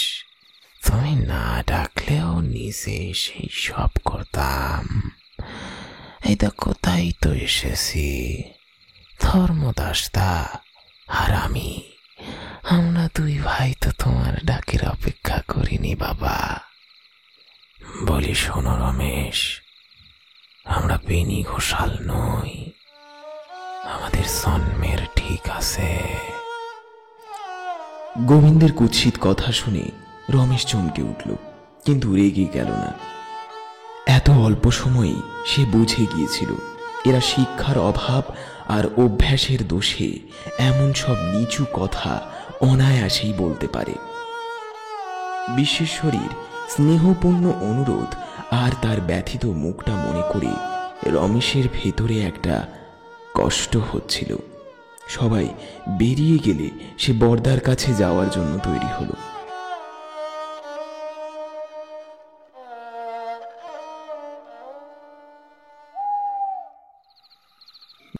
বেনি চণ্ডী মণ্ডপের বাইরে এসে যখন পৌঁছালো, তখন রাত 8টা।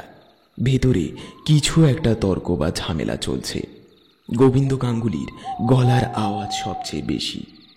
বাইরে রমেশ শুনল গোবিন্দ জোর গলায় বাজি ধরে বলছে, এই ছোড়া যদি দুদিনে উৎসন্নে না যায় তো আমার নাম গোবিন্দ গাঙ্গুলি নয় বেনিবাবু। নবাবী চাল চলন শুনেছ? তারিণী ঘোষাল সিকি পয়সা রেখে মরেনি তা জানি, তবে এত খরচ হাতে থাকলে খরচ করো, না থাকলে বিষয় বন্ধক দিয়ে শ্রাদ্ধ করাটাও শুনিনি কোনোদিন। আমি তোমাকে বলছি বেনিবাবু, এই ছোড়া নন্দীদের থেকে কমসে কম ৩,০০০ টাকা ধার করেছে। আচ্ছা, তাহলে তো দেখছি ব্যাপারটা দেখতে হবে গোবিন্দ গুঁড়ো। সবুর করো বাবাজি, আগে একবার ভালো করে ঠুকুক, তারপর। এই বাইরে কে দাঁড়িয়ে আছে? হে কি রমেশ বাবাজি, তুমি এত রাতে কেন বাবা? রমেশ কোনো জবাব না দিয়ে এগিয়ে এসে বলল, বরদা, আপনার কাছে এলাম। আসবে না কেন বাবা? 100 বার আসবে, এ তো তোমারই বাড়ি। আর বড় ভাই তো পিতৃতুল্য, তাই তো আমরা বেনিবাবুকে বলছিলাম, বেনিবাবু তারিণীদার সঙ্গে যে মনোমালিন্য ছিল, হ্যাঁ তা সেখানেই থাক। তোমরা দুই ভাই এক হও, আমাদের চোখ ঠান্ডা হোক। কি বলো হালদার মামা? আরে দাঁড়িয়ে রইলে কেন বাবা? এই কে আছিস রে? একটা কম্বলের আসন দে তো। না না বেনিবাবু, তুমি বড় ভাই, তুমি সব। তুমি আলাদা হয়ে থাকলে চলবে না। আর বড় গিন্নি ঠাকুরন নিজে গিয়ে যখন সব দেখাশোনা করে এলেন, তখন তো। মা গিয়েছিলেন? শুধু গেছেন, ভাড়ার ঘর থেকে শুরু করে যা কাজকর্ম সবই তো তিনি করে এলেন। আর তিনি না করলে করবে এটা বাকি না। এই গ্রামে বড় গিন্নি ঠাকুরনের মতো মানুষ কি আর আছে? হবেটাই বা কেন? সামনে বললে ভাববে যে খোসামত করছি, কিন্তু সত্যি কথা বলতে গেলে গায়ে যদি লক্ষ্মী থেকে থাকেন, তবে তিনি তোমার মা। এমন মার কজনের হয়? আচ্ছা, শুধু আচ্ছা না বেনিবাবু, যেতেই হবে। সব দায়িত্ব এখন তোমার উপরে।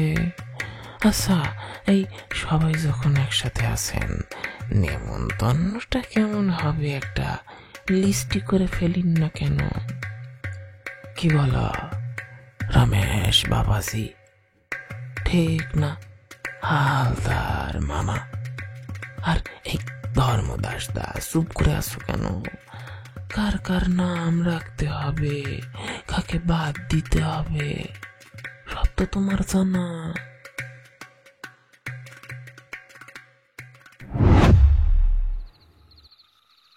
বরদা, যদি একবার পায়ের ধুলো দিতে পারেন। মা যখন গিয়েছেন তখন আমার যাওয়ার না যাওয়ার কি মানে গোবিন্দ গুঁড়ো? আমি জোর করতে চাই না বরদা, যদি কোনো অসুবিধা না হয় তবে একবার দেখে শুনে আসবেন।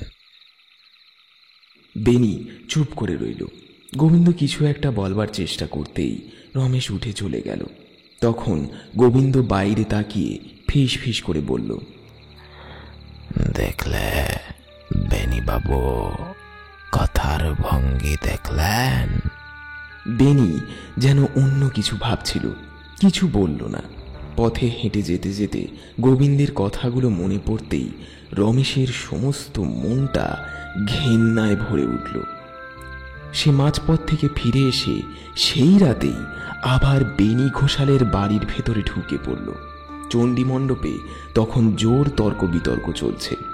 কিন্তু রমেশ শুনতে চাইল না। সে সরাসরি ভেতরে ঢুকে গেল। জ্যাঠাইমা, জ্যাঠাইমা। জ্যাঠাইমা নিজের ঘরের সামনের বারান্দায় অন্ধকারে চুপ করে বসেছিলেন। এত রাতে রমেশের গলা শুনে চমকে উঠে বললেন, রমেশ, এত রাতে কেন রে? একটু দাঁড়া বাবা, একটু দাঁড়া, আলোটা জ্বালাতে বলি। আলো লাগবে না জ্যাঠাইমা, তুমি একটু উঠে এসো।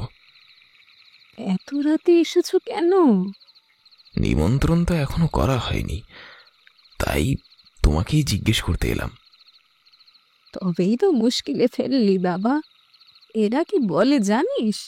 গোবিন্দ গাঙ্গুলি, চাটুর্যে মশাই। জানি না জ্যাঠাইমা, আর জানতে চাইও না। তুমি যা বলবে, তুমি যা করতে বলবে আমি তাই করব, তাই হবে। কিন্তু তুই তো তখন বলেছিলি এরাই তো সবচেয়ে আপন। তবে যাই হোক, আমার মতো মেয়ে মানুষের কথায় কিছু হবে রে বাবা। এই গায়ে, শুধু এই গায়ে কেন, সব গায়ে ওর সঙ্গে কথা কয় না, সে ওর বাড়ি যায় না। একটা উৎসব বা কাজকর্ম পড়লেই মানুষের চিন্তার আর শেষ থাকে না। কাকে ডাকবি, কাকে ছাড়বি, এটাই গ্রামের মধ্যে সবচেয়ে কঠিন ব্যাপার। কেন কেন এমন হয় জ্যাঠাইমা? সে অনেক কথা রে বাবা, এখানে থাকলে আপনিই সব বুঝতে পারবি। কাউকে নিয়ে সত্যি অভিযোগ আছে, কাউকে নিয়ে মিথ্যে বদনাম, তাছাড়া মামলা মোকদ্দমা, মিথ্যে সাক্ষী দেওয়া, এসব নিয়ে অনেক ভাগাভাগি। আমি যদি দুদিন আগে তোর বাড়ি যেতাম, তাহলে এত আয়োজন কিছুই করতে দিতাম না। কি যে হবে দিনটাতে, সেটাই শুধু ভাবছি। এই বলে জ্যাঠাইমা একটা দীর্ঘশ্বাস ফেললেন। সে নিঃশ্বাসে কি ছিল রমেশ ঠিক বুঝে উঠতে পারল না। আর কাকে সত্যি অপরাধী আর কাকে মিথ্যা অপবাদ দেওয়া হয়েছে সেটাও সে পরিষ্কার ঠাহর করতে পারল না। তবে সে একটু উত্তেজনায় বলল, কিন্তু আমার সঙ্গে তো এসবের কোনো সম্পর্ক নেই। আমি তো প্রায় একরকম বিদেশি, কারোর সঙ্গে আমার কোনো শত্রুতা নেই। তাই আমি বলছি জ্যাঠাইমা, আমি কোনো দলাদলির বিচার করব না। ব্রাহ্মণ হোক, শূদ্র হোক, সবাইকে নিমন্ত্রণ করব, কিন্তু তোমার অনুমতি ছাড়া আমি কিছু করতে পারি না। তুমি অনুমতি দাও জ্যাঠাইমা।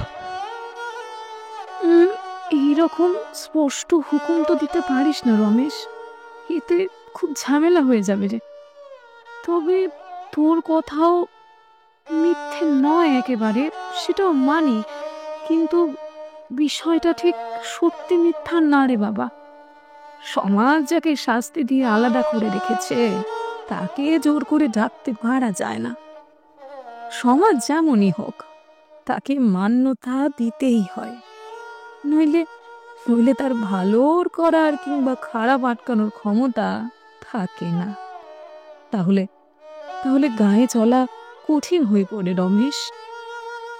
রমেশ ভাবলে কথাটা সে একেবারে অস্বীকার করতে পারে না, কিন্তু ঠিক তখনই বাইরে সমাজে যাদের মুখ দেখা যায়, যেমন ধর্মদাস, গোবিন্দ, তাদের ষড়যন্ত্র আর নীচ মানসিকতার কথা মনে পড়ে বুকের মধ্যে আগুনের মতো জ্বলে উঠল। সে ঘৃণা ভরে বলে উঠল, এই গায়ের সমাজ বলতে যদি ওরাই হয়, ওই ধর্মদাস, ওই গোবিন্দ, তাহলে এমন সমাজের একটুকু ক্ষমতা না থাকলেই তো বরং ভালো, তাই না জ্যাঠাইমা? শুধু এরা নয় রমেশ, তোর বর্তা বেনিও সমাজের একজন কর্তা। তাই আমি বলি, এদের মত নিয়ে কাজ কর রে রমেশ। বাড়িতে পা দিয়ে সবাইকে রুখে দাঁড়ানোটা ঠিক নয়। তুমি তো নিজেই এইমাত্র বললে জ্যাঠাইমা, এখানে নানা কারণে দলাদলি হয়। আমার তো মনে হয় ব্যক্তিগত শত্রুতাই বেশি কাজ করে। আর আমি যখন কারো ঠিক ভুল কোনো কিছুই জানি না, তখন কাউকে বাদ দিয়ে অপমান করাটা আমার পক্ষে অন্যায়।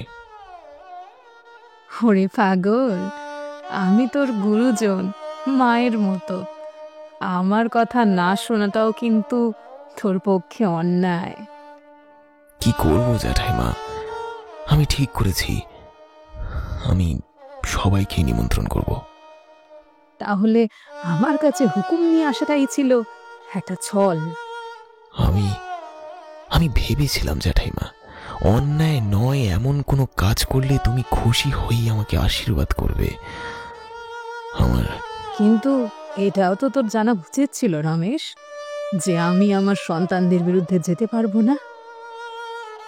এই কথাটা রমেশকে কষ্ট দিল, কারণ সে যতই মুখে কিছু বলুক, তার মনের ভেতর কাল রাত থেকে জ্যাঠাইমার কাছেই একটা সন্তানের মতো দাবি নিয়েছিল। এখন সে বুঝল নিজের ছেলের জায়গাটা এই দাবি থেকে অনেক বড়। সে একটু চুপ করে থেকে উঠে দাঁড়িয়ে একরকম অভিমানী গলায় বলল, কাল পর্যন্ত তাই জানতাম জ্যাঠাইমা, তাই তোমাকে তখন বলেছিলাম যা পারি একাই করব, তুমি এসো না। তোমাকে ডাকবার সাহস আমার হয়নি। এই অভিমানটা জ্যাঠাইমা চোখ এড়ালো না, তবু তিনি আর কিছু বললেন না। চুপ করে অন্ধকারে বসে রইলেন। কিছুক্ষণ পরে রমেশ যখন বেরিয়ে যেতে যাচ্ছিল তখন বললেন, তবে দাঁড়া বাছা, তোর এই ভাড়ার ঘরের চাবিটা দিয়ে দি। বলে ঘরের ভেতর থেকে চাবিটা এনে রমেশের পায়ের কাছে ছুঁড়ে দিলেন। রমেশ কিছুক্ষণ স্তব্ধ হয়ে দাঁড়িয়ে রইল। তারপর গভীর একটা নিঃশ্বাস ফেলে চাবিটা তুলে নিয়ে আস্তে আস্তে বেরিয়ে গেল। ঘন্টা কয়েক আগেই সে ভেবেছিল, আমার আর কি ভয়, আমার তো জ্যাঠাইমা আছেন। কিন্তু একটা রাতও কাটল না, আবার তাকে নিজের মনেই বলতে হলো, না, আমার কেউ নেই, জ্যাঠাইমাও আমাকে ছেড়ে দিয়েছেন। বাইরে এইমাত্র শ্রাদ্ধ শেষ হয়েছে। আসন থেকে উঠে রমেশ অতিথিদের সঙ্গে পরিচিত হওয়ার চেষ্টা করছে। বাড়ির ভিতরে খাওয়ার জন্য পাত পেতে বসানোর আয়োজন চলছে। এমন সময় একটা গোলমাল হাঁকাহাঁকি শোনা গেল। রমেশ তাড়াতাড়ি ভিতরে চলে এলো, সঙ্গে আরও অনেকে এলো। রন্ধন ঘরের দরজার এক পাশে একটা 25-26 বছরের বিধবা মেয়ে ভয়ে গুটিসুটি মেরে পেছন ফিরে দাঁড়িয়ে আছে, আর এক প্রৌঢ় মহিলা তাকে আঁকলে দাঁড়িয়ে রাগে চোখ মুখ লাল করে চেঁচাচ্ছে। মনে হচ্ছে আগুন বেরিয়ে আসবে তার মুখ থেকে। ঝগড়া লেগেছে পরাণ হালদারের সঙ্গে। রমেশকে দেখেই প্রৌঢ়া চেঁচিয়ে বলে উঠল, হ্যাঁ বাবা, তুমি গায়ের একজন জমিদার বলি যত দোষ কি খেন্তি বামনের মেয়ের মাথার উপর আমাদের কেউ নেই বলে কি যতবার খুশি শাস্তি দেবে? ওই যে উনি মুখুজ্জেবাড়ি গাছ পিটিস্টের সময় জরিমানা বলে স্কুলের নামে 10 টাকা আমার কাছ থেকে আদায় করেননি কি? গায়ের 16 আনা শেতলা পূজার জন্য 2 জোড়া পাঁঠার দাম ধরেননি কি? তবে কতবার ওই এক কথা নিয়ে ঘাটাঘাটি করতে চান শুনি? রমেশ কিছুতেই বুঝতে পারল না ব্যাপারটা কি হচ্ছে। গোবিন্দ গাঙ্গুলি বসেছিল, তার মীমাংসা করার জন্য উঠে দাঁড়ালো।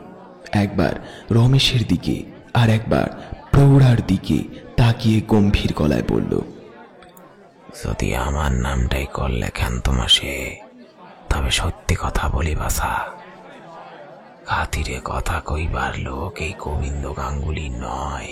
সেদিন শুদ্ধ লোক জানে তোমার মেয়ের প্রায়শ্চিত্ত হয়েছে, সামাজিক জরিমানাও আমরা করেছি, সব মানি, কিন্তু তাকে যজ্ঞিতে কাঠি দিতে তো আমরা হুকুম দিইনি। মরলে ওকে পোড়াতে আমরা কাঁধ দেব, কিন্তু মরলে তোমার নিজের মেয়েকে কাঁধে করে পুড়িয়ে এসো বাসা, আমার মেয়ের ভাবনা তোমাকে ভাবতে হবে না। বলি হ্যাঁ গোবিন্দ, নিজের গায়ে হাত দিয়ে কি কথা কও না?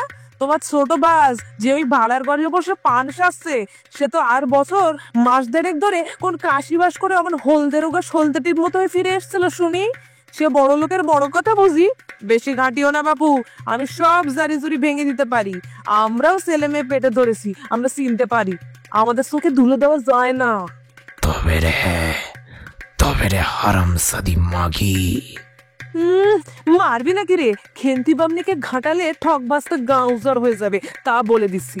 আমার মেয়ে তো রান্নাঘরে ঢুকতে যায়নি, দোরগোড়ায় আসতে না আসতেই হালদার ঠাকুর বসে খামকা অপমান করে বসলো। বলি তার বিয়ানে তাদের অপবাদ ছিল নাকি? আমি তো আর আজকের নই গো, বলি আরো বলবো না এতেই হবে?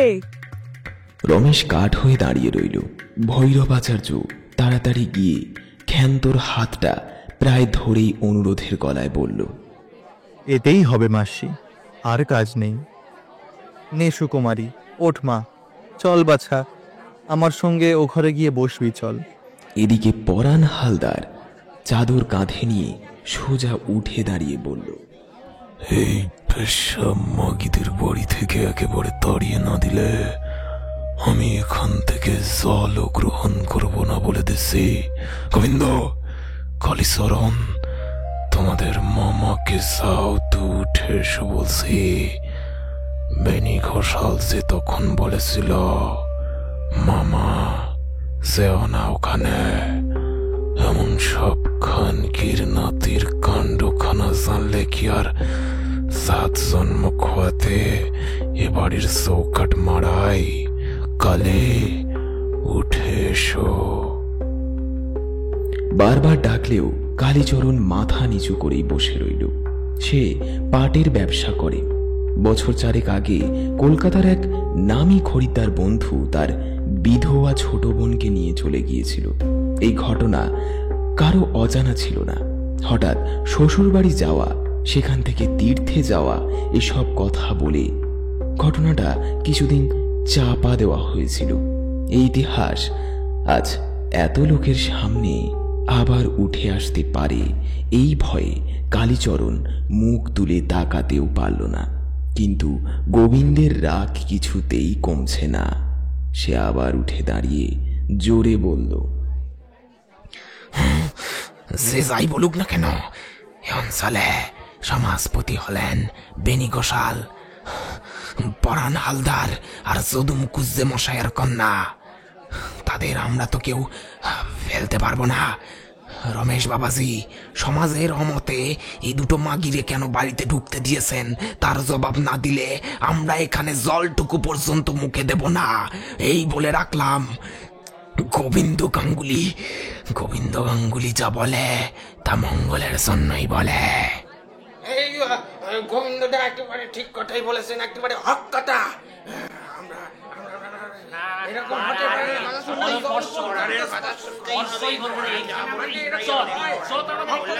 দেখতে দেখতে 5, 7, 10 জন চাদর কাঁধ থেকে ফেলে একে একে উঠে দাঁড়ালো।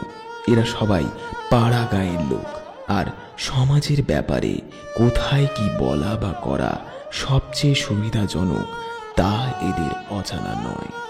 নিমন্ত্রিত ব্রাহ্মণ ভদ্রলোকেরা নিজেদের মতো যা খুশি বলতে শুরু করল। ভৈরব আর দিনু ভট্টাচার্য প্রায় কাঁদতে কাঁদতে ক্ষান্ত মাসি আর তার মেয়ের জন্যে বরাবর গাঙ্গুলি আর হালদার মশাইয়ের পায়ে ধরার মতো অবস্থা করল। চারপাশে পুরো অনুষ্ঠানটাই যেন ভেঙে পড়ার মতো হয়ে উঠল। কিন্তু রমেশ একটা কথাও বলতে পারল না। একে তো সে ক্ষুধায় আর পিপাসায় খুবই কষ্ট পাচ্ছিল, তার উপর এমন একটা অপ্রত্যাশিত ঘটনা। রমেশ থমকে গিয়ে মুখটা মলিন করে হতভম্বের মতো দাঁড়িয়ে রইল।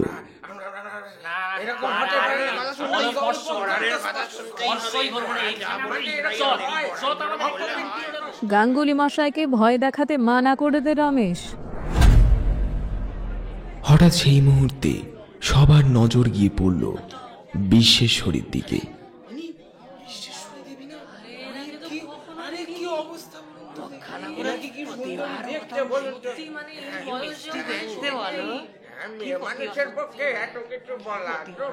তিনি ভাঁড়ার থেকে বেরিয়ে এসে দরজার কাছে দাঁড়িয়েছিলেন। মাথার উপর আঁচল ছিল, কিন্তু মুখ ছিল খোলা। রমেশ দেখল জ্যাঠাইমা কখন যে এসে গেছে সে টেরই পায়নি। তিনি তাকে ছেড়ে যাননি।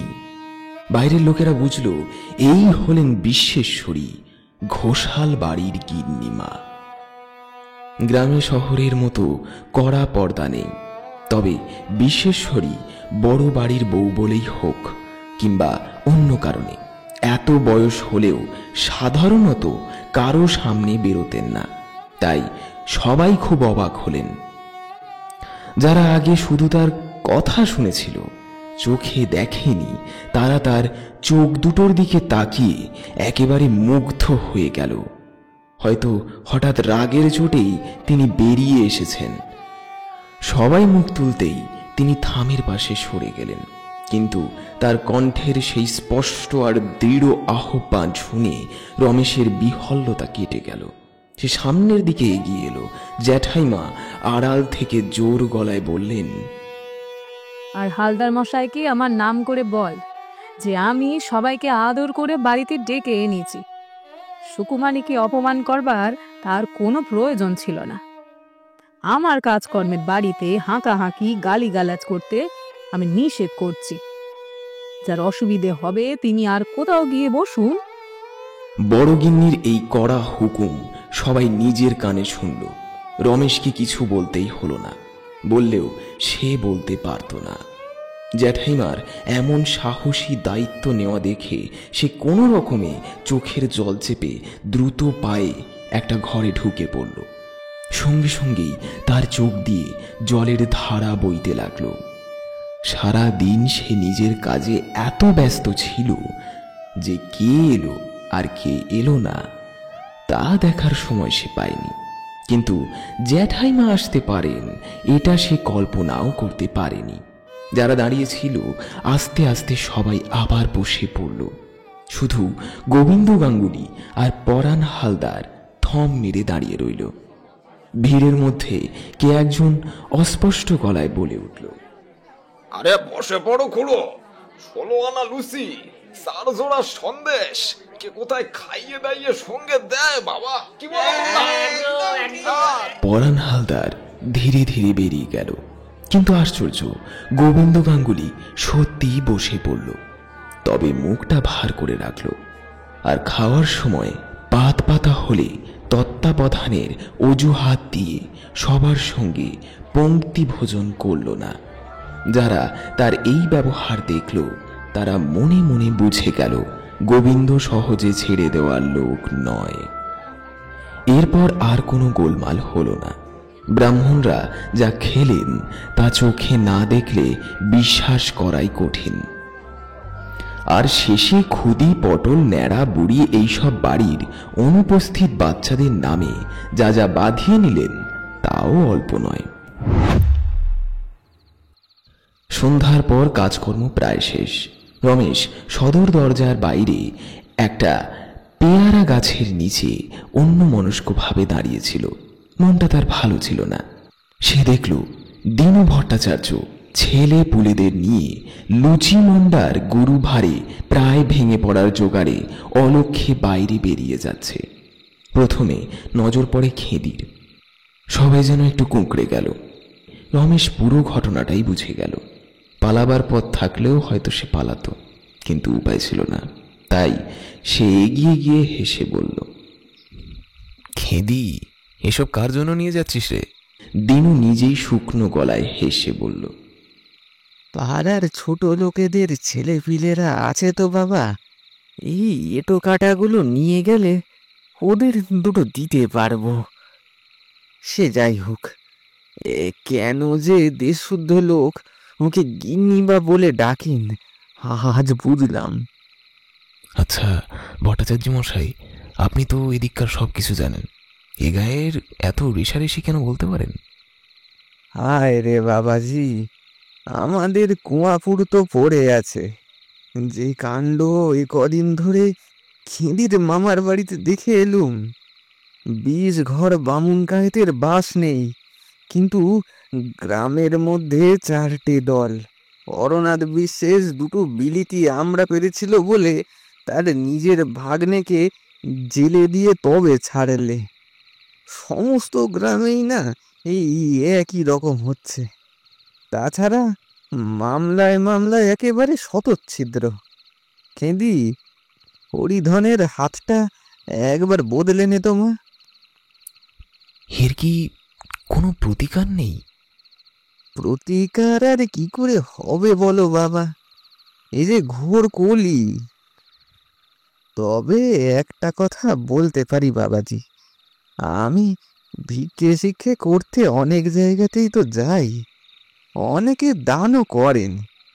আমি দেখেছি তোমাদের ছেলে ছোকরাদের দয়া ধর্ম আছে, নেই শুধু ওই বুড়ো বেটাদের। এরা এরা একটু বাগে পেলেই না আর একজনের গলায় পা দিয়ে জিভ বের করা না পর্যন্ত আর ছাড়ে না।